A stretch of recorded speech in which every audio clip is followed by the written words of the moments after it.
Pessoal pela Universidade Federal do Espírito Santo, pós-graduado lato sensu em Direito Público pela Uniderp, LFG, auditor fiscal do Estado do Espírito Santo. Alan, muito obrigada pela sua disponibilidade, tá, para fazer ter cedido aí para esse seminário. Júlio César Moroski Filho, advogado atuante, com foco em processo administrativo tributário, CMS, especialista em direito tributário pelo IBET Vitória. Gente, eu quero estudar nesse IBET. Já repararam que eu não uso esse IBET? Queria saber se foi estudando todo mundo na mesma turma, não, né? Não. Graduado em Direito pela Faculdade de Direito de Vitória e em Ciências Contábeis. Vocês já viram também que muitos advogados também são contadores hoje, né? Também só deixa a dica para vocês que ainda não fizeram contabilidade, façam, tá, advogados? Pela Universidade de Vila Velha e atual membro suplente do GTFAS e membro da Comissão de Direito Tributário da OAB. Queria dizer que todos que eu falei são membros suplentes, esqueçam isso, porque todo mundo trabalha pra caramba no GTFAS. Tem suplência lá não. Mônica Couto, contadora, proprietária da SW, né, escritório com 5 sedas do PQC, pelo 2º ano consecutivo, vice-presidente do CRC Espírito Santo, MBA em Controladoria e Finanças pela FUCAP, MBA em Contabilidade, Auditoria e Gestão Tributária pela IPOG, MBA em Gestão Previdência, meu Deus, como gosto de MBA, Previdência Trabalhista, MBA em Perícia e Auditoria também pela IPOG em andamento, mestranda em Contabilidade pela FUCAP, diretora do CID Contábil, membro do GTFAS, membro do Fórum Permanente das Micro e Pequenas Empresas Nacional, conselheira da Prefeitura da Serra, professora e palestrante. Bom, então a palavra é com você, que é a mediadora desse painel. Então já vou passar para você e você faz direcionamento aos nossos palestrantes. Cadê? Tá ligado aqui? Vamos lá, né? A gente, na verdade, ele vai começar a fazer um painel, mas o Alan vai fazer uma apresentação primeiro, né? E depois a gente vai debater. Boa tarde, primeiramente. Como foi apresentado, meu nome é Alan Dias Lacerda. Eu atualmente sou julgador também, assim como a André, na 7ª turma de julgamento da primeira instância.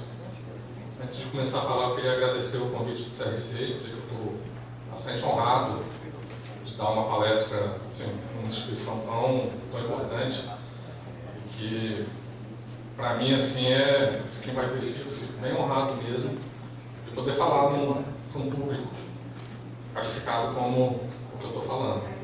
Também queria saudar os demais membros do painel, o Dr. Júlio, que comanda assim, um grupo de estudos bastante interessante lá no OAB, a doutora Mônica também, que tem um papel bastante importante no CRC, então eu não posso começar a falar sem saudar os demais membros do painel. Também gostaria de fazer um agradecimento ao colega Hudson Carvalho, que foi quem me indicou, quem depositou confiança no meu nome para o CRC, e eu espero, de alguma forma, atingir as expectativas. E ao outro colega da Secretaria da Fazenda, que é o Luiz Cláudio Nogueira, com quem eu tive alguns debates sobre o assunto, na verdade, mais aprendizado do que conversa, propriamente. Ele já deu uma palestra hoje de manhã e que me ajudou bastante a clarear sobre as questões que vão ser tratadas aqui hoje. Bom, a gente vai tratar aqui hoje...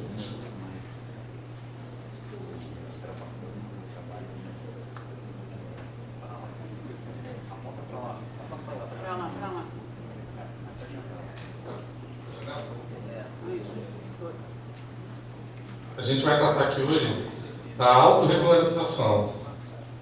Vamos falar, eu vou dar mais ou menos o cenário, o histórico, as consequências e conflitos de entendimento sobre a questão da autorregularização, que na Secretaria da Fazenda a gente costuma chamar muito de cooperação fiscal. Os contribuintes acreditam que esse nome, autorregularização, ele ganhou um pouco mais de destaque. Bom, vamos começar. Primeiramente, antes de falar da autorregularização em si, a gente tem que entender por que surgiu essa necessidade de cooperação fiscal, por que surgiu essa necessidade da autorregularização.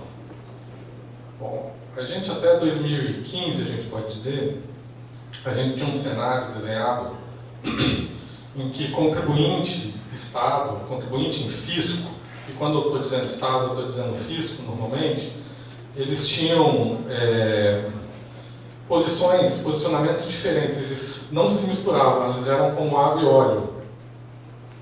eles tinham um relacionamento bastante combativo, bastante adversarial. Fisco e contribuintes estavam sempre em lados opostos. O Estado, ele, apesar do princípio da eficiência já estar na Constituição Federal desde a emenda constitucional 19 de 98, o Estado, na sua relação fiscal, vamos dizer assim, ele adotava o mesmo modelo com que ele trata o funcionamento da administração pública em geral.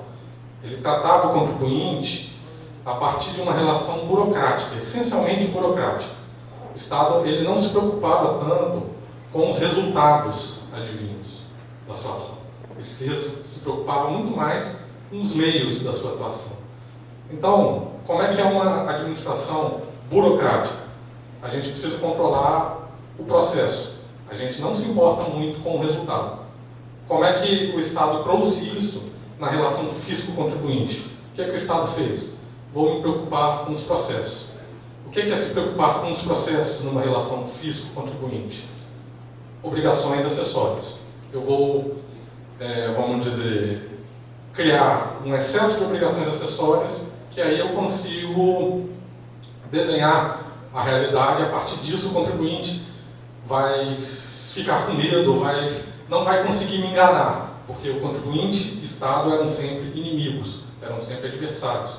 O Estado buscava fugir, via o contribuinte como uma pessoa que estava prestes a enganá-lo o tempo todo. Então o Estado criava isso. E começou a criar um excesso de obrigações acessórias.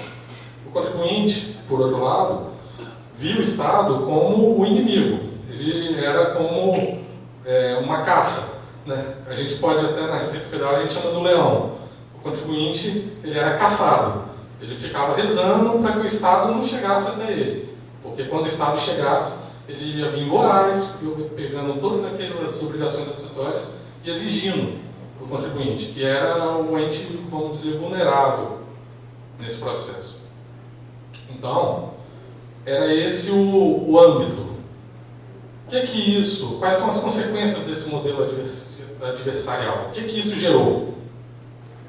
Bom, isso gerou um mercado interno bastante conturbado, um mercado, uma economia bastante conturbada, na qual o contribuinte ele já não conseguia mais, ficou muito custoso para ele fazer todo o trabalho de planejamento fiscal. A gente tem uns relatórios do Doing Business, que são bastante interessantes. Em 2018, 2019, o Estado, o contribuinte levava em média 1.958 horas anuais para conseguir calcular o imposto. Esses valores eles diminuíram um pouquinho, acho que agora está em 1.540, alguma coisa do estilo, mas assim, na América Latina são 330, e nós não estamos falando de países desenvolvidos. A gente está falando de países em condições até piores muitas vezes que o Brasil.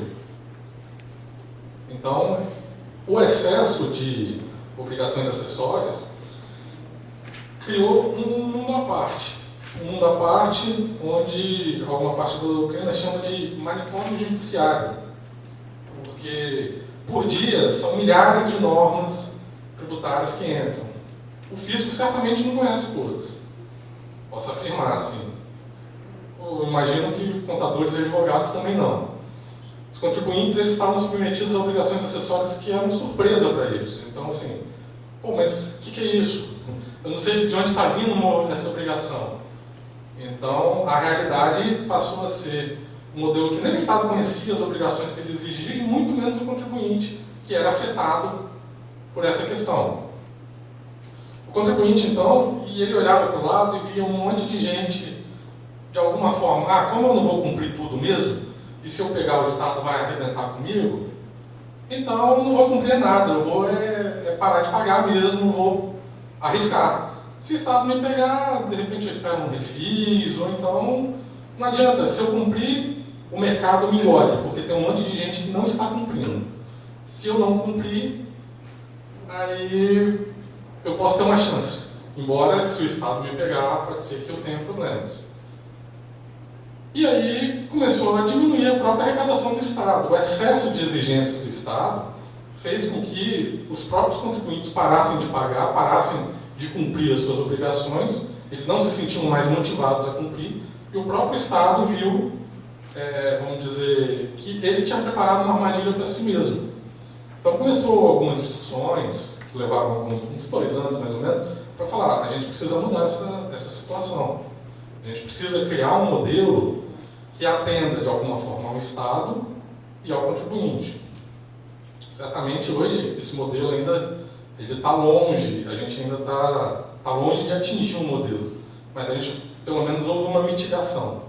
Então não há nada dentro do nosso cooperação fiscal também de muito diferente. O Estado começou a olhar para os lados, viu a Receita Federal, que ela já fazia, e não há nada de muito diferente do que faz São Paulo, que aí sim já é um passo à frente até do nosso cooperação fiscal, que é a classificação de contribuintes, o contribuinte arretado de Alagoas, que também é um passo que eu acho que está à frente do nosso cooperação fiscal, mas o Estado criou alguma coisa para mitigar esse efeito, que é o cooperação fiscal. É o programa Cooperação Fiscal que eu coloquei como o primeiro passo para uma mudança de rumos. O que é o programa Cooperação Fiscal? Cooperação Fiscal foi uma abertura na agência virtual do contribuinte, na qual, quando o Estado via algum descumprimento de determinada operação, de obrigação acessória, principalmente, o Estado abria a oportunidade ao contribuinte de fazer um recolhimento de um valor menor ou de se explicar se realmente havia ou não uma infração tributária ali. Porque a base de dados, quando a gente está falando de tantas obrigações acessórias, você começa a duvidar da sua própria base de dados enquanto Estado. Fora situações reais que podem realmente levar a erros. Então o Estado abriu um prazo ali, que inicialmente era de 30 dias, como a gente vai ver, falou, contribuinte, me explica isso, e se você não tiver explicação, você vai ter um prazo para pagar como se você estivesse na espontaneidade. Como se você estivesse, não, você estará na espontaneidade. Isso o Estado disse literalmente. Então, isso é a cooperação fiscal. Qual o objetivo de fazer isso? Bom, o contribuinte, ao ver na sua agência virtual que o Estado sabe que ele está cometendo uma infração, ele já se sente desmotivado. Ele fala, opa, a qualquer momento o Estado pode me atingir. Então você cria um ambiente em que o contribuinte se sente vigiado. O contribuinte ele já começa a olhar e fala, melhor, eu não sei se eles vão vir me autuar ou não, então talvez seja melhor eu pagar. Vou aproveitar que essa multa aqui está sendo cobrada num valor baixo. Essa foi a atitude de muita gente. Então é aquela vigilância, dizer ao contribuinte, você está sendo vigiado. Esse é um efeito importante da cooperação fiscal. Quando você tem um corpo pequeno de fiscalização, isso vale para qualquer um, você sabe que não vai pegar todos os contribuintes. Essa sensação de vigilância passa um recado, mas, assim, de alguma maneira, você precisaria de muito fiscal e não é o caso do Estado do Espírito Santo. Mas, com essa sensação de insegurança e pagamentos prévios do contribuinte, o que acabou acontecendo? Aumento de arrecadação. O Estado passou a ganhar muito mais dinheiro pedindo 1% do que ele pedia numa eventual cobrança de obrigação acessória do que cobrando de algumas pessoas, aplicando a multa integral em algumas pessoas. É melhor receber R$1 de 1 milhão do que receber 500 mil de uma pessoa só. Então, assim, com base nisso, você aumenta a capilaridade e você cria um melhor ambiente de negócio, porque o contribuinte sabe que a partir de um determinado momento, não é qualquer infração que o Estado vai simplesmente acabar com ele. A partir de agora, ele pode ter um tempo para se explicar quando há um erro, fora do ambiente de lançamento, ou para fazer um pagamento em condições que a empresa não sofra uma consequência de quase quebrá-la. Às vezes ele deixou de entregar relatórios, coisas que poderiam ser contornadas.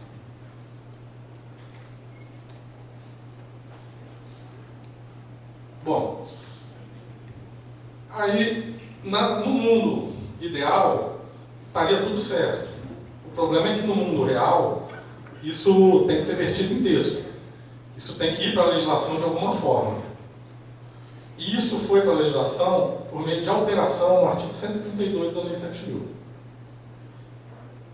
Principalmente, eu trouxe aqui, não o artigo completo, só a parte de como era a Lei 7.000, tá? Esse texto aqui não é o texto atual da Lei 7.000, mas o texto de quando a Lei 7.000 foi alterada e foi inserido o cooperação fiscal nele. É a famosa, e o Estado trouxe como termo principal, como questão, a comunicação de indícios de divergências ou inconsistências encontradas na base de dados da Cefaz, o inciso 2, que o colega André trouxe aqui. Isso aqui, o que é que você pensa quando você vê isso? O Estado está com informações de que há erro contribuinte, vai a certa. Então, esse foi o pensamento. Aquelas informações que estão na minha base de dados, elas, teoricamente, não são suficientes ainda para um lançamento. Então, eu estou te avisando, olha, tem alguma coisa de errado. Se você não tomar uma atitude, eu vou abrir uma fiscalização mais profunda e aí eu vou alcançar você. Quer pagar ou se explicar antes? Essa é a ideia do cooperação fiscal. O parágrafo 4º falava que se não houvesse a manifestação no prazo de 30 dias, estaria iniciado o procedimento fiscal. Então, o Estado dava um prazo de 30 dias para o contribuinte resolver a situação dele. E a comunicação de que tratam um parágrafo 1º e inciso 2, exclusivamente nos hipóteses de indícios de divergências ou inconsistências, deve ser promovida pelo fisco antes do início do procedimento fiscal. Aqui a gente tem dois termos que são muito importantes. Exclusivamente na hipótese de indícios de divergências ou inconsistências e deve ser promovida pelo fisco antes do início do procedimento fiscal. Então, assim, eu estou destacando esses dois termos porque é daqui que houve a principal divergência de contribuintes e Estado. E daqui, assim, a gente vai ver que um instrumento criado para diminuir litigiosidade acabou se tornando um objeto de litigiosidade bastante sério entre os dois atores. Então, a ideia era, vamos diminuir esse Estado que vai atrás do contribuinte, vamos diminuir esse Estado que está cobrando excesso de processos intermediários. Vamos tornar a fiscalização para o fim a qual ela se destina, que é cobrança do imposto. A obrigação principal nesse Estado adversarial era um detalhe. O que importava era achar obrigações acessórias do contribuinte. Então, vamos voltar à fiscalização para a obrigação do imposto. Só antes de a gente passar para o próximo slide, esse prazo de 30 dias, houve até uma certa divergência, vamos dizer, se ele se aplicava unicamente no caso de omissão do contribuinte, ou seja, em 30 dias o contribuinte não fala nada, acabou, ou se ele era o prazo fatal para a resolução de determinado problema. Em determinados casos, o contribuinte tinha muita documentação, e aí eles precisavam de mais de 30 dias. Eu posso dizer assim, na prática, que o que prevaleceu que eram 30 dias para a resolução do problema. O contribuinte, em 30 dias, ele tinha que dar um jeito de resolver o problema. Mas, assim, não foi isso. Isso foi muito longe de ser a principal divergência fisco-contribuinte. A grande divergência está no parágrafo 5º. O que a gente vê na grande parte das impugnações e dos contribuintes em geral, ao tratar do cooperação fiscal, ao tratar da autorregularização. A interpretação daquele artigo que a gente fala.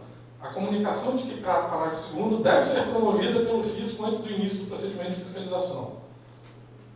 Então, vocês veem que é mais ou menos o parágrafo 5º, só que a gente não fala aqui em indícios de divergência. Qualquer infração praticada, os contribuintes falaram, isso é dever do Estado promover a intimação prévia. O Estado não pode, não importa, eu não quero saber. Qualquer obrigação tem que ter, porque a cooperação fiscal é um direito do contribuinte. Então, é como se a gente simplesmente suprimisse uma parte do dispositivo. O falasse, para qualquer situação, cooperação fiscal, é um dever. Isso aqui não é uma opção. Como é que o Estado, e aí eu vou falar da agência tributária, num primeiro momento enfrentou a questão? Parecer no artigo 01 de 2018. A conclusão dele é de que essa comunicação do cooperação fiscal, ela não era obrigatória. Aqui eu tirei uma parte porque não ia caber no slide, mas ele se baseava no artigo 195 do Código Tributário Nacional. O poder de fiscalização do fisco não poderia ser diminuído, não poderia ser minorado em virtude do cooperação fiscal. Então, na prática, a gente pega aquele deve do artigo, se a gente voltar nele, a gente pega esse deve e desaparece com esse deve. Assim como os contribuintes, em geral, suprimiram essa parte do meio do dispositivo, o fisco, na sua interpretação, suprimiu esse deve. Esse deve simplesmente não existia. Assim, qual é o... Fazendo uma análise dos dois posicionamentos no momento, até porque a lei já foi até alterada.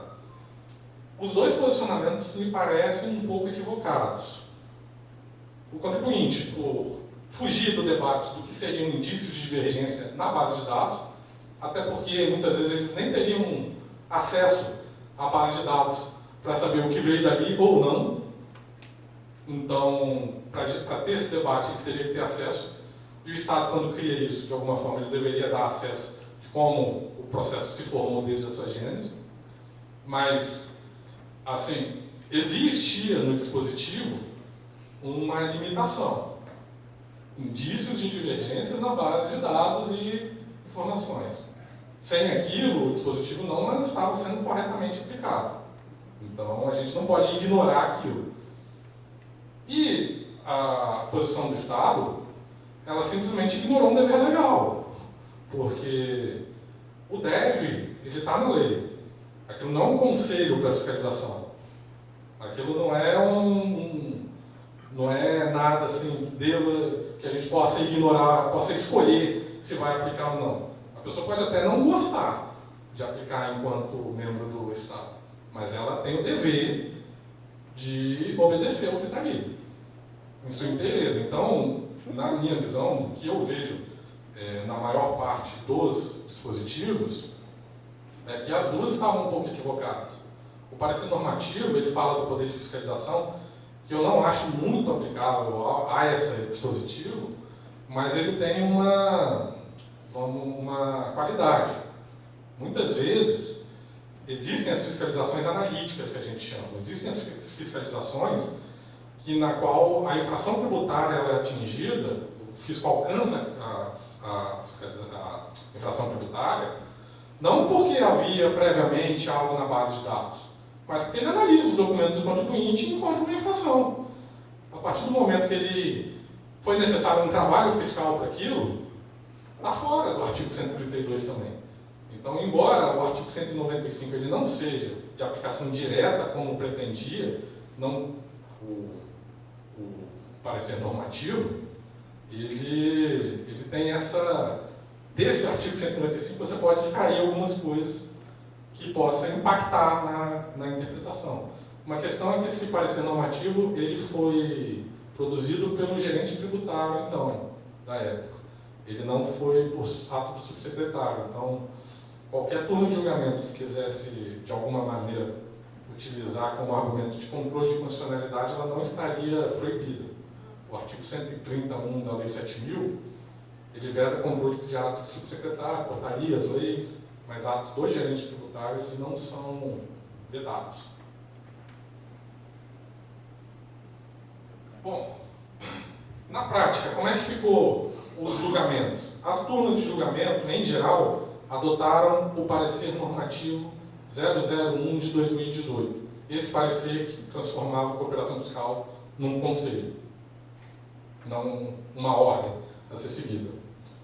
Aqui eu trouxe o extrato que a alegação de violação ao direito de defesa por ausência de comunicação prévia de fato infracional para o saneamento também não prospera, pois o enunciado parecer normativo 01 de 2018 Tal comunicação se refere a indício e não é obrigatório, posto que, diante da existência de prova de fato, o artigo 142 e 195. Isso aqui é mais ou menos o extrato do parecer normativo 01. Ou seja, o artigo 195 do CTN, ele é aplicado e não seria obrigatório cooperação fiscal. Bom, no Conselho Estadual, como a André disse, teve duas turmas divergentes, mas eu posso, pela minha percepção dos últimos julgados, pelo menos, até porque esse primeiro julgado, eu coloquei posição inicial e posição final, porque nesse primeiro julgado, o presidente, ele desempatou de um modo, e no segundo julgado, o presidente desempatou de outro modo. Então, e o segundo julgado é posterior ao primeiro. Então, eu entendo que não é só uma divergência de turmas. Atualmente, a tendência do Conselho é seguir a segunda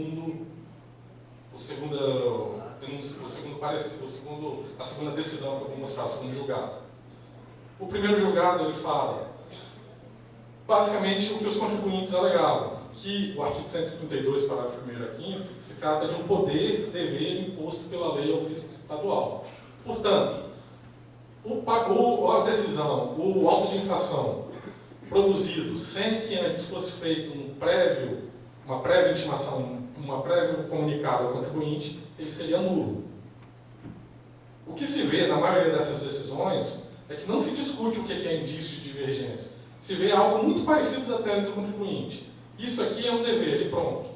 Ao menos nas emendas, não se vê uma análise profunda do caso concreto. Esse é um problema de algumas decisões administrativas que a gente vê.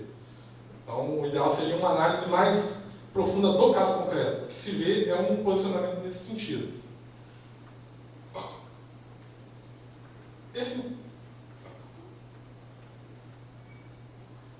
Esse entendimento, ele teve uma evolução e ele passou a prever que, no caso de cooperação fiscal, o que seria feito, ali no cooperação fiscal, a falta de cooperação fiscal, ela geraria como consequência um pedido de diligência para que fosse feito novamente o cooperação fiscal. Aquela nulidade, ela seria relativa, ela não seria absoluta. Aliás, é nulidade relativa ou anulabilidade, né? Seria uma nulidade relativa. Então, o que aconteceria? Não fez o cooperação fiscal, mas isso não é motivo para anular o auto de infração. Agora você vai ter direito de fazer a cooperação fiscal. Vindo isso da segunda instância e transformando em espontaneidade, eu tenho algumas dúvidas da operacionalização, de como você passa da segunda instância para a espontaneidade. Parece um salto meio difícil de explicar juridicamente. Entendeu? É um retrocesso um pouco complicado na minha visão. Mas essa foi a opção do Conselho naquele instante. É a atual opção do Conselho para todos os casos anteriores à mudança da legislação. Tá? Então, tudo que tiver ainda, em pendente de julgamento, provavelmente esse vai ser o resultado, vai ser uma intimação para que seja feito novo cooperação fiscal, apenas prazo para recolhimento em espontaneidade. E aqui cabe a crítica que eu falei do saldo, porque o cooperação fiscal ele não quer apenas abrir o recolhimento, ele acabou se transformando nisso, mas ele dá uma oportunidade ao contribuinte até de explicar o porquê ele não produziu. Ele é, na verdade, uma cooperação, por isso que o nome fica muito enraizado na gente. Ele é uma fiscalização cooperativa. E aqui o que a gente está abrindo é um prazo de pagamento, não uma fiscalização cooperativa.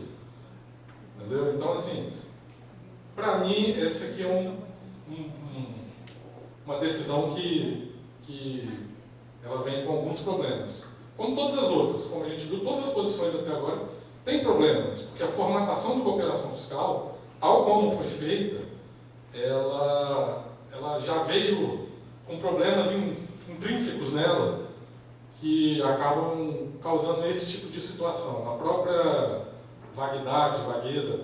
Diante de todos esses problemas, o Estado contribuinte sentaram à mesa.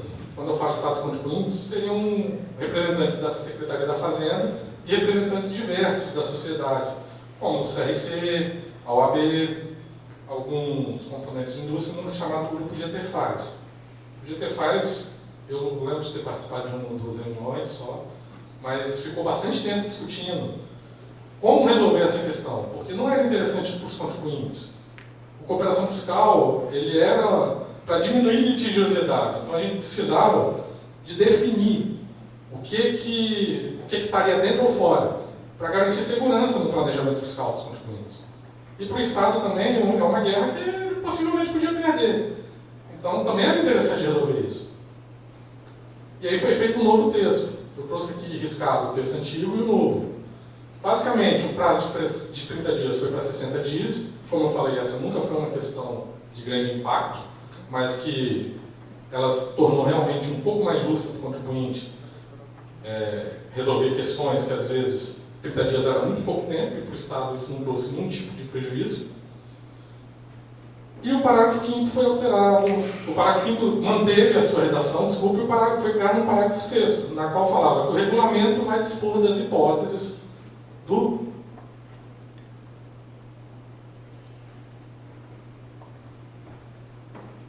onde a gente fala que o regulamento vai estabelecer a hipótese do que é indício de divergência ou não. Então agora para o contribuinte fica fácil. Se tiver na lista do regulamento, é indício de divergência, o Estado tem que comunicar. Se não tiver, o Estado não precisa comunicar, pode começar logo a fiscalização. Então, assim, em termos práticos, foi muito bom. Porque aí a gente alterou o 808 do regulamento e colocou uma série de infrações. Eu não coloquei todas aqui porque daria uns 5 slides só de operações. Mas aqui a gente pode destacar duas, que é a questão do crédito indevido e da falta de emissão de documento fiscal. Bom, são duas operações que, quando você coloca elas de um ponto de vista geral, com indícios de divergência, elas são problemáticas. O crédito indevido ele pode advir de fraudes, de grandes fraudes. A falta de emissão de documento fiscal, então, nem se fala. Assim, ela é talvez a infração básica. E aqui, como o Estado não fez uma ressalva em que casos, por exemplo, a diferença de cartão, é nítido que seria aplicável aqui. Mas quando você fala simplesmente de falta de emissão de documento fiscal, você pode estar protegendo o fraudador, de alguma forma dando um desconto para que aquela pessoa que cometeu grande fraude está prejudicando o mercado, ela seja tratada da mesma maneira daquele contribuinte, que é o contribuinte do Estado, que é realmente aquele que tenta cumprir suas obrigações. Então, há um risco nisso aqui. Bom, para finalizar a minha fala, eu vou falar um pouquinho dos benefícios e das críticas que eu tenho a esse programa de cooperação fiscal. Os benefícios eu já trouxe no início, eles são inegáveis. E uma coisa, a cooperação fiscal, quando a gente faz críticas a ele, ninguém aqui está querendo acabar com a cooperação fiscal. A cooperação fiscal ele é bom para o Estado e para o contribuinte. A cooperação fiscal ele é uma realidade que veio para ficar. As pessoas podem não gostar dessa nova realidade, mas as pessoas vão ter que conviver com ela. Não adianta querer voltar para o modelo adversarial, porque baseado simplesmente num 142 do CTN cego, que é aquele dever de lançar, porque isso não vai mudar, isso não vai voltar. Os benefícios para o Estado e para o contribuinte, o aumento de arrecadação é real com esse programa. Então esse programa, ele dá a questão da vigilância em cima do contribuinte, que se sente o tempo todo observado pelo Estado. Então o contribuinte sabe o que ele precisa fazer. O contribuinte, ele, a partir do momento que ele sabe o que precisa fazer para melhorar, ele ganha essa oportunidade de fazer isso num custo menor. Ou, ao menos, justificar, que é outra questão. Que até eu falei do colega Luiz Cláudio, que ele me alertou muito sobre isso. A fiscalização ela mudou, agora há uma junção de posicionamentos para o lançamento. O lançamento já não é mais aquele ato unicamente do auditor fiscal, isolado, do qual o contribuinte ficava numa verdadeira loteria, e agora, o que será que vai acontecer, esperando, apreensivo, para o fiscal chamar ele lá para ser aplicado, para receber o resultado da fiscalização. A ideia de cooperação fiscal é que as partes se reúnam, o fiscal fala, eu estou observando isso, você vai resolver? Se você não for, você vai estar sujeito a isso. Não se quer mais surpresas de um lado nem do outro. Isso não quer dizer fraqueza da parte do Estado. Isso quer dizer evolução. E evolução, a gente tem que tentar pegar o que é positivo dela e caminhar. Não adianta a gente querer andar para trás, porque não vai acontecer. Então, essa capilaridade, essa sensação de vigilância, esse aumento de arrecadação, todas essas são questões que vieram para ficar. E quanto às críticas, eu tenho 3 críticas, principalmente sobre a adoção do programa nos moldes em que ele foi feito. E aí não são críticas à ideia do cooperação fiscal, a ideia é excelente. Só que, tal como ele foi feito, e se perdeu uma grande oportunidade na reforma agora em 2021 de resolver um desses problemas. Como eu falei, o GTFAI se reuniu e, na minha visão, houve um equívoco que estava todo mundo preocupado com, vamos dizer, a questão prática e deixou-se no parágrafo 5º o mesmo dispositivo. Então a gente falou o quê? Que é indício de divergência. É nesses casos que se aplica a cooperação fiscal. Quando você vai olhar a relação ali de infrações que estão ali, elas não têm nenhum tipo de lógica com indícios de divergência em muitos casos. Em muitos casos de falta de emissão de documento fiscal, certamente elas não foram advindas de indícios de divergência na base de dados da Cefaz. Então, bastava a legislação falar, será aplicado esse comando nos seguintes casos do regulamento. Agora, deixou-se aberto um caminho para novas litigiosidades. Porque o Estado pode falar, embora esteja ali no 138, no parágrafo 6º, esses casos não se adequam em inconsistências. Porque essa é a lógica do parágrafo 2º, do parágrafo 5º, o parágrafo 6º não está isolado. O contribuinte certamente vai falar, aquilo está no parágrafo 6º, você tem que respeitar enquanto Estado. Então, a ideia central de reduzir litigiosidade gravando infrações, se você não fizer de forma correta na legislação, você pode estar simplesmente empurrando mais um problema para frente. Então, é algo, perdeu-se uma boa oportunidade e é algo que as mesmas críticas, as mesmas divergências permanecem, apesar da nova redação, na minha visão. Esse é um dos pontos.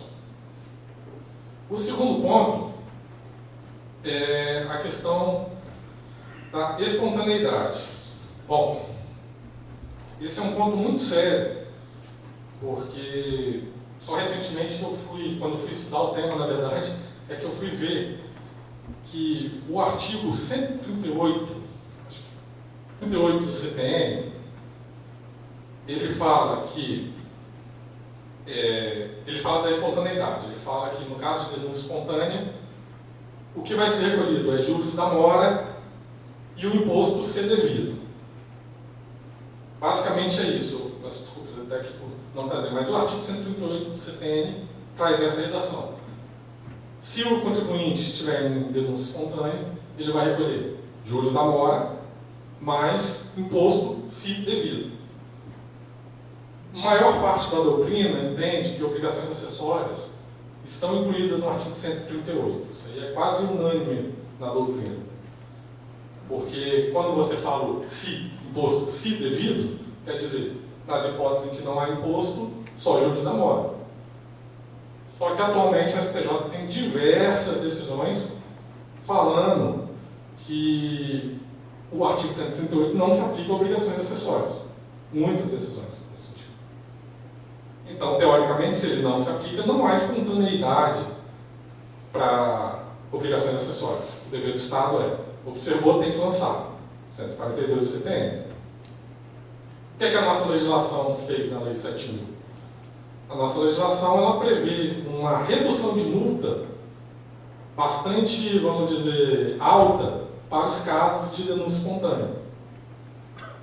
Então, aí ela fala, não, quem tiver em denúncia espontânea vai pagar 10%, enquanto quem for autuado vai pagar 30% antes do recurso e tal. Ora, não é possível, a nossa legislação ela não adotou, como eu falei, nem o CTN, que fala que é juros da mora mais imposto, e nem o STJ, que fala que a nossa legislação ela simplesmente criou uma multa que estaria contra o CTN. Isso é um problema bastante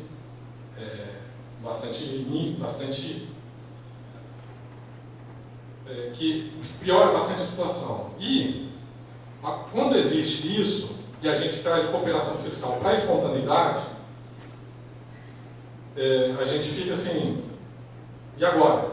A gente está cobrando uma multa que não deveria estar sendo cobrada. Talvez uma reforma legislativa fosse bom nesse sentido. Porque a cooperação fiscal também, se a gente for avaliar ele assim, de forma mais profunda, o contribuinte não está em espontaneidade, a gente deu efeitos de espontaneidade. Não há espontaneidade propriamente no cooperação fiscal. Ali há um pagamento voluntário no qual o Estado e o contribuinte querem chegar a um bom resultado para ambos. Há um pagamento voluntário. Por isso que eu defendo, e aí, sim, é uma posição que eu posso dizer minha, não muito longe de ser de Secretaria da Fazenda, é que a cooperação fiscal ele deveria incidir após o início da ação fiscal. Não existe problemas em você ter uma fiscalização cooperativa. O problema é quando você pega um conceito de espontaneidade e vira ele para poder atender o seu interesse. Que aí sim, aí você está pegando algo que existe no CPN, está transformando, e aí você não tem segurança de até quando isso vai vingar. Se talvez a gente fosse mais real, se a gente fosse mais verdadeiro, e falasse, estamos querendo uma cooperação, uma fiscalização cooperada. E se você agora, depois do termo de início até um determinado ponto, recolher nesses próximos 60 dias, você vai ter a mesma redução que está ali. Mas aí, assim, a gente está respeitando institutos. A gente não está falando que algo está em espontaneidade quando algo não está. Aquele pagamento é voluntário. É muito diferente de uma comunicação feita ao contribuinte, fazendo uma pergunta do tipo, você anda fazendo isso? Porque aí eu não estou falando nada de infração do contribuinte. O cooperação fiscal, ele avisa o contribuinte, ó, eu identifiquei algo aqui de errado. Se o Estado não está atuando, o contribuinte não foi espontaneamente ao Estado e falou, Estado, você não me viu, você não viu o que eu estou fazendo, mas eu estou fazendo isso aqui de errado. Isso é uma situação. Outra coisa é o Estado chamar o contribuinte e falar, você está fazendo algo de errado. Acabou a espontaneidade. Você pode ter um pagamento voluntário. O direito penal tem muito dessa questão de voluntariedade e espontaneidade. O direito tributário talvez pudesse fazer alguma coisa do direito penal nesse sentido. Então essas duas críticas e uma terceira, como eu estou falando que você não está na espontaneidade, porque ela criou uma espontaneidade provocada do Estado, essa cooperação fiscal, quando você não está, não há uma, e você utiliza esses termos indícios de divergências, não há uma base sólida de quando esses elementos são suficientes para estarem em cooperação fiscal, quando esses elementos são suficientes para estarem fora da cooperação fiscal, mas permitirem uma ação fiscal, no caso, no termo de início, e quando esses elementos estão fora dos dois e já permitem diretamente o lançamento.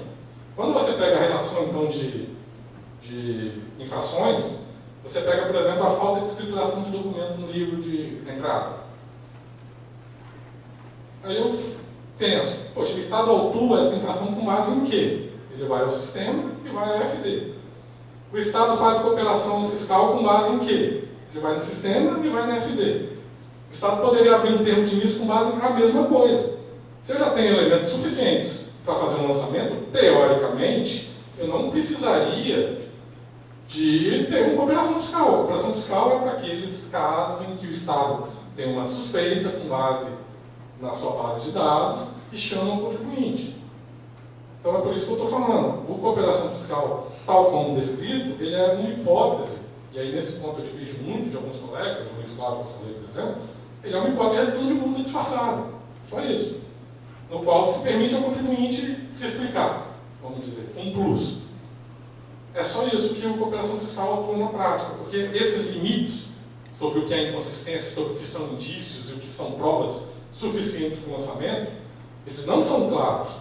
Para você lançar um programa que se baseia em indícios ou provas, você tem que primeiro explicar o que é suficiente para fazer cooperação fiscal, o que é suficiente para fazer início de fiscalização, e é por isso que eu acho que a cooperação fiscal deveria se juntar, se fundir nessa segundo trecho, que seria uma fiscalização cooperada, e o que seria indício e o que seria suficiente para o lançamento.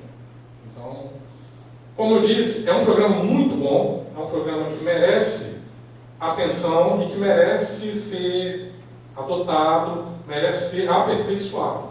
Ele veio para ficar, mas cabe a ele se adequar para que ele não se torne, mais uma vez, sinônimo de litigiosidade e nem possa lá na frente ser cancelado, vamos dizer, porque se ele está sendo contra o 142 do CTN, então a gente tem que tratar ele com o devido cuidado para que ele se torne perene e se torne fundamentado para todas as críticas que sejam feitas a ele. A minha fala era mais ou menos disso. Tá ligado aqui, meu? Tá? Obrigada pela sua explicação aí sobre cooperação fiscal. Eu sou uma grande fã de cooperação fiscal. Na época que começou o cooperação, eu estive com o Valquimar lá na sala dele, ele me falou muito sobre cooperação, sobre o projeto. Pelo que eu sei, há mais de 50 produtos hoje que já são disponíveis pela cooperação fiscal e aproximadamente só 11 que estão realmente em funcionamento hoje, né?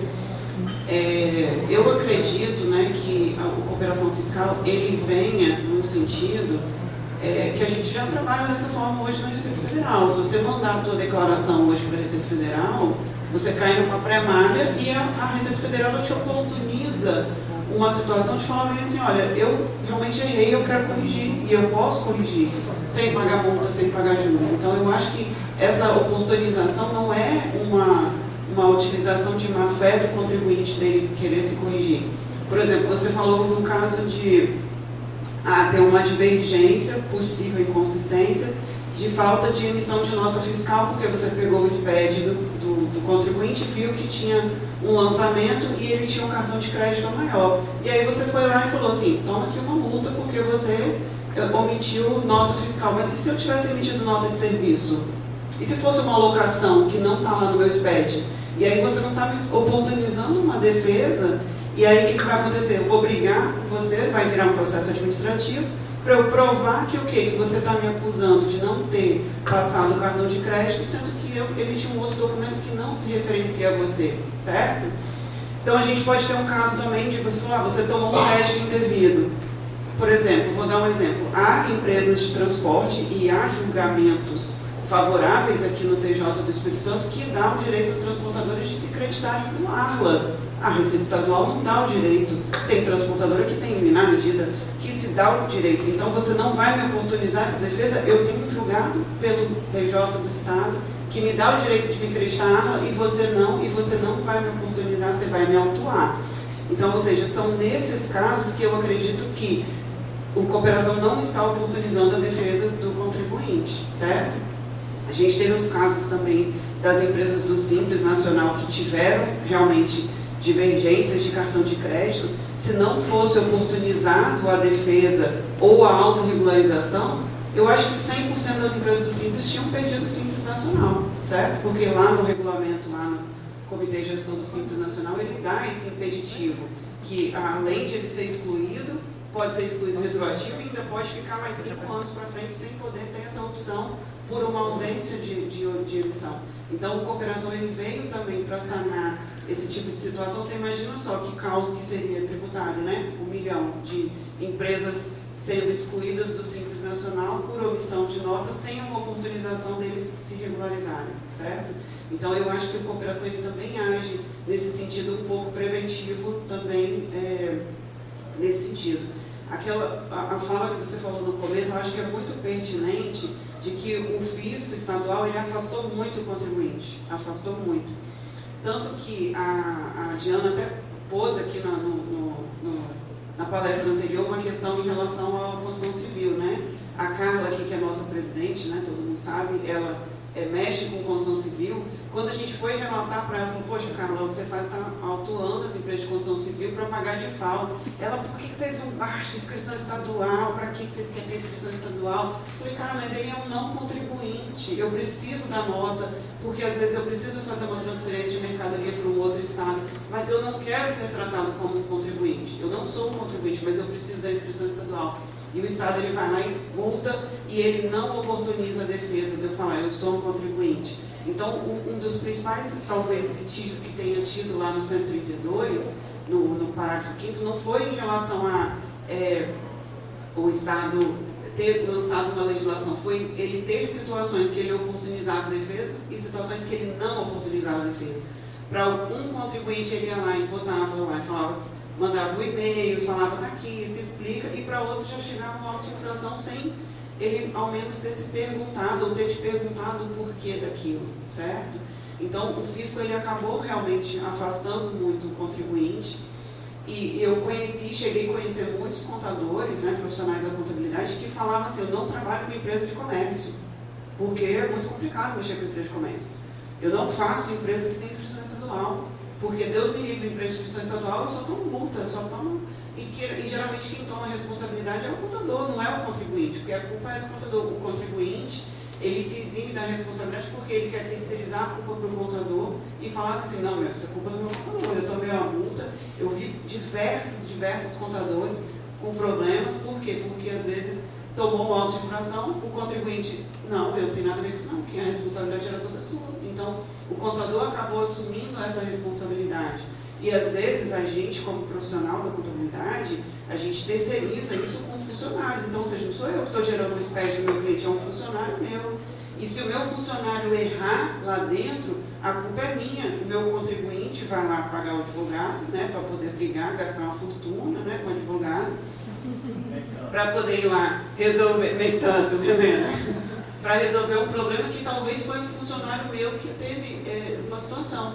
Eu tive um caso desse, que foi um cliente meu que tomou um auto de infração de 8 milhões de reais, sem dever nenhum real de imposto, que era uma transportadora, pagava-se imposto pelo crédito presumido, ou seja, pela saída, a saída dele estava toda declarada, mas foi justamente isso, ele não tinha, um funcionário meu errou na época, não lançou todas as entradas, mas lançou tudo certinho na DF. Ainda assim, o Estado autuou, foi 8 milhões de autuação, sem dever nenhum real. Ou seja, o Estado ele nem oportunizou assim, olha, nesse mês aqui você esqueceu de escriturar as entradas, então, por favor, retifica o teu SPED, paga a multa da retificação, que se fosse 3 mil reais, já passou do prazo, e retifica, inclui a tua entrada, que diferença ia fazer para o Estado oportunizar essa defesa para um cara que não deve R$1 de tributo, certo?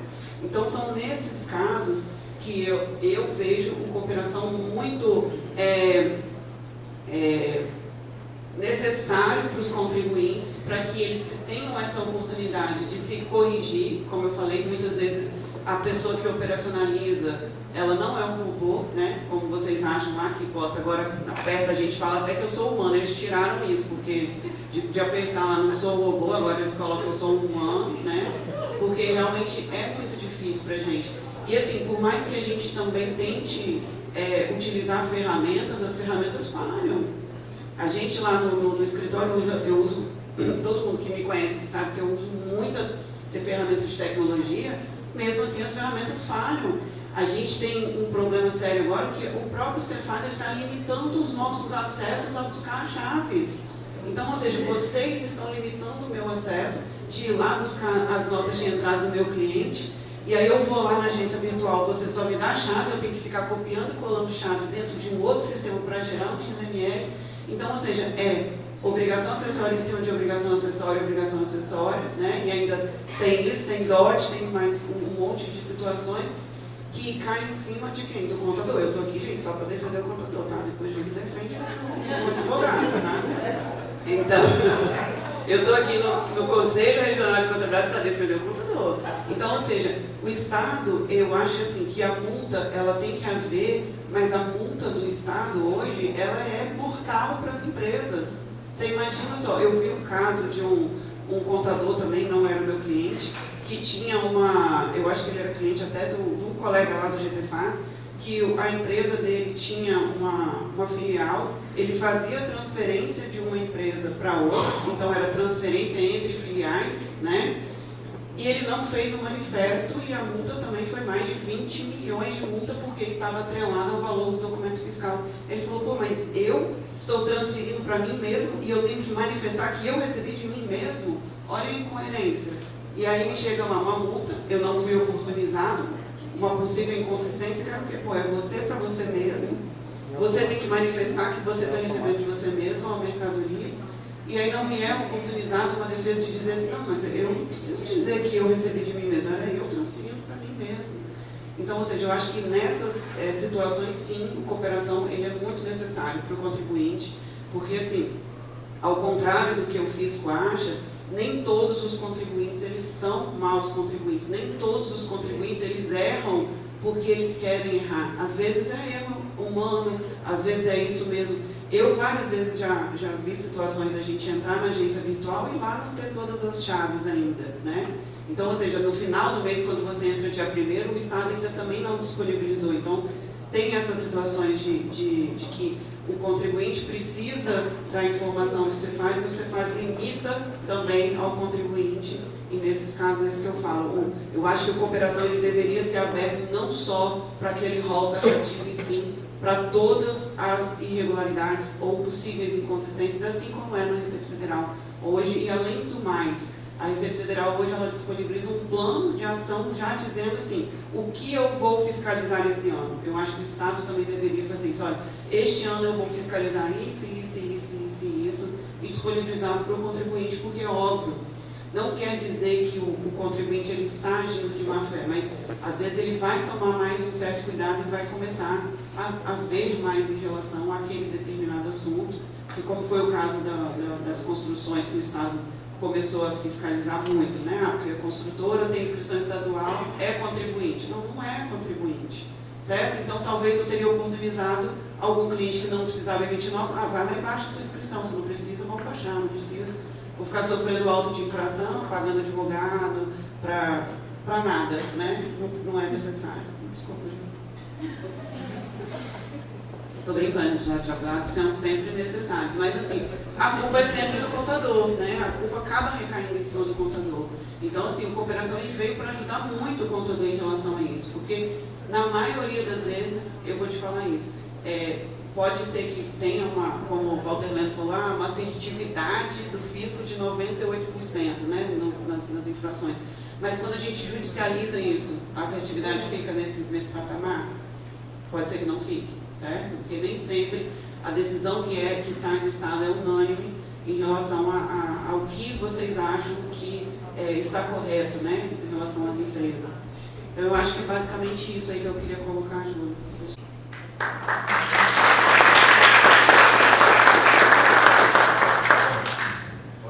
Queria saber primeiro se tem alguma colocação a fazer, o principal palestrante. Não, eu concordo, na verdade, com a maioria das colocações. Como eu falei aqui na parte final da minha fala, eu acredito que o cooperação fiscal ele deveria estar dentro do procedimento fiscal. Eu acredito que o procedimento fiscal, a primeira fase dele, deveria ser a cooperação fiscal, e eu compartilho a opinião que ele deveria estar em todas as operações, mas dentro do procedimento fiscal, porque aí você trata certas questões de fraude, que é o que a cooperação fiscal quer trazer. No geral, a cooperação fiscal ele veio para isso, como eu falei, é uma nova relação fisco-contribuinte. O fisco, aos poucos, ele vai tomando consciência desse novo cenário. Não acredito que ainda há resquícios do sistema adversarial de lado a lado, mas assim, aos poucos a gente vai melhorando essa situação. A única coisa que eu tenho contra a cooperação fiscal é deixar ele na espontaneidade, porque ele na espontaneidade, muitos maus contribuintes, que não são a maioria, isso aí vamos deixar claro, eles podem se aproveitar de uma boa ferramenta. Boa ferramenta é para bons contribuintes, não para maus contribuintes. Então, eu acho que isso aqui, a cooperação fiscal, seria realmente o primeiro passo. A gente tem a evoluir. Basta pegar exemplos aí de São Paulo e Alagoas, por exemplo, que trabalham até um pouco melhor essa questão. A gente, inclusive, só antes de passar a falar com você, a gente estava fazendo um trabalho muito bacana, na época era o Rogério, né, o secretário, junto com o GTFAS, né, tivemos boas discussões com eles aqui, em relação a isso, que o Estado ele deveria ter uma classificação, tipo um rating dos contribuintes, porque quando você tem um contribuinte, o Estado sabe quem é o mau contribuinte e quem é o bom contribuinte. E quando você pega um bom contribuinte, que às vezes acontece uma situação dessa, uma oportunização de defesa para esse cara, eu acho que deveria ser mais favorável do que um cara que é um costumaz, né? Então, poxa, ele deu aquela escapuladinha ali, né, por um erro, não conseguiu. Eu já tive casos já, por exemplo, o sistema trocou de sistema, virou o sistema, não conseguiu mexer no estoque, gerar um inventário, alguma coisa assim, você vai lá, tá, nunca aconteceu isso, mas trocou por um sistema e teve toda uma situação. E o Estado não leva nunca em consideração, é muita rigidez, assim, sabe? Que eu vejo por essa parte. Bom, eu queria compartilhar um pouco da experiência que eu tive a oportunidade de participar, foi acompanhar a evolução disso lá no Conselho. E ao contrário, registrar aí a presença do secretário, ao contrário do que comentou, não foi foco principal de discussões. E aí, antes disso, eu queria lembrar que o GTFAS, eu costumo repetir que a grande virtude que eu vejo no GTFAS é a exposição da visão do contribuinte e a exposição da visão do fisco. A gente percebeu que na palestra do Orlando, ele coloca de forma muito clara, ele tem muito claro na cabeça dele o que é o banco de dados, o que é indício de divergência e inconsistência. O contribuinte discutiu isso, lá no Conselho foi discutido o que era indício, foi discutido o que era divergência e inconsistência e até o que era banco de dados da Secretaria da Fazenda.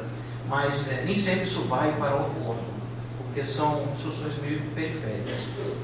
Mas houve uma discussão sim sobre isso, e eu lembro que chegou-se uma ideia de que indício, não existe indício. Para sair do banco de dados da Secretaria da Fazenda é prova. Então a gente está falando de prova inicial. Se fosse falar, eu lembro que surgiu a discussão com a senhora, não tem indício, está provado. Mas sempre vai estar provado. O que é divergência do banco de dados? É divergência entre os dados que estão no banco de dados. É a nota fiscal que não está escriturada. Por quê? Quando se tem uma nota fiscal que tem uma aplicação de uma alíquota divergente do que está na legislação. A legislação não está no banco de dados da Secretaria de Fazenda. Então isso é divergência, como é. Então isso se discutiu lá também. Mas o problema surgiu mesmo no momento em que aquele que a Mônica colocou aqui, em que se passou a oportunizar para alguns a possibilidade de se regularizar e para outros não. E aí, como caminhou, exato, na verdade acabava dependendo um pouco de existia um exercício de discricionalidade onde não há discricionalidade. A gente chegou à conclusão de que é um dever do fisco fazer essa oportunização antes do início dos processos, dos trabalhos de fiscalização. Então, o Conselho ele seguiu com a intenção de resguardar os atos administrativos que pudessem ser aproveitados, e não anular os autos de infração. E caminhou, saiu daquela nulidade, de anular todos os autos, para chegar ao que a gente tem hoje, que é, se o contribuinte tiver apresentado a alegação da necessidade de ter sido oportunizada a regularização na impugnação, quando chegar no Conselho, suspende o processo para tentar aproveitar todos os atos processuais, todos os atos administrativos até ali, volta-se e processa a autorregularização. No fim das contas, o que acabava acontecendo foi exatamente o que o Alan comentou. Na verdade, baixava para pagar. fazer algumas retificações e pagar. Então, diversos problemas surgiram nesse meio caminho. Qual era a multa que tinha que pagar para fazer a autorregularização? Não existe denúncia espontânea de obrigação acessória. Acho que isso tem que ser visto com cuidado, porque quando foi julgado lá, era um contribuinte que ele retificou as declarações dele, gerou um imposto a pagar, pagou o imposto e não queria pagar a multa pela declaração, pela entrega fora do prazo ou pela retificação que seja da sua declaração. Então disse, você não está... Mas existem infrações que elas são sanáveis, digamos assim. Então, por exemplo, a gente tem hoje a questão da auto-escrituração de nota fiscal de entrada. Tá? Isso eu não recebi, eu vou escriturar. Não, pois é, exatamente. Aí veio aquela questão que a gente colocou sempre, que o Alan sabe muito bem. Às vezes a cooperação fiscal não se presta a fazer o pagamento. O contribuinte explica que aquela nota não está escriturada, não devia estar escriturada. Mas, de toda forma, uma nota que não estava escriturada, ela ao oportunizar o contribuinte a corrigir essa infração, existia um problema. Qual era a multa que ele tinha que pagar? Eram as duas multas. Era a multa de retificar e a multa de falta de escrituração. Essa é a primeira dúvida que surgiu. Né?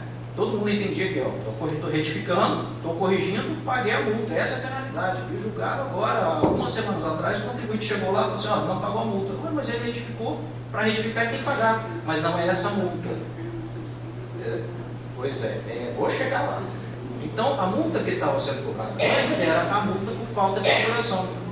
Mas aí já vamos pensar, a gente fez a correção. A multa de falta de escrituração existe? Não, é uma multa sanável, a infração é sanável. A nota está escriturada, ou ela está escriturada extemporaneamente, ou fora do prazo retificado lá atrás. Então essa infração não existe mais, é uma infração sanável. Qual é a infração insanável? A entrega da declaração no prazo. A escrituração fora do prazo é punível, é a multa que hoje é entendida. Foi a resposta que foi trazida ao GTFaz, essa multa que eu tenho que corrigir. Mas, vamos lá, a gente ainda tem algo a caminhar. Eu vejo que, quando começou, a gente tinha um problema muito grande. Hoje a gente tem um problema bem menor. Eu acho que a Secretaria da Fazenda e o GTFaz caminham muito bem nesses 3 anos aí de julgamentos do Conselho, pelo menos a gente vem vendo, e tem caminhado para uma certa segurança. Então hoje a gente consegue conhecer melhor as infrações que são passíveis da autorregularização e já sabe que não é. Então, nesse caso da correção, hoje sabe-se a multa. E aí eu tive agora um processo que ainda nem voltou para o Conselho, em que o contribuinte pagou a multa por falta de escrituração de documento fiscal. E nisso veio um e-mail de um auditor fiscal falando, olha, eu recebi o processo baixado em diligência para fazer a autorregularização, nós fizemos aqui o levantamento da multa que deve ser paga. Ele trouxe a multa de escrituração extemporânea, que é metade, com a aplicação das reduções previstas no 77A, ou seja, era 10 vezes mais baixo do que ele pagou. Então, de fato, hoje, acho que ainda tem o Conselho, especialmente, algo a caminhar, no seguinte sentido, entendo eu, a opinião particular, de que os processos, é saudável esse andamento integrado para o processo, baixa a diligência, mas hoje o Conselho ele dá um prazo para o contribuinte se autorregularizar, lendo que ele estaria em espontaneidade. Então, o que acontece? Faça o que você tem que fazer. Não é o melhor andamento. A autorregularização, como bem colocado pela Alan, é um diálogo. Às vezes ele precisa explicar que aquilo não devia ser corrigido, ou que aquilo é diferente, ou que a multa não é aquela que ele está pensando. Né? Então veio a família lá e agora eu paguei muito mais que isso. Então acho que o Conselho deve parar de intimar o contribuinte para se autorregularizar em 60 dias, mas baixar a diligência e dizer isso, abra a autorregularização. Acho que é o melhor andamento, porque aí abre-se o diálogo, não assim, age espontaneamente. Né?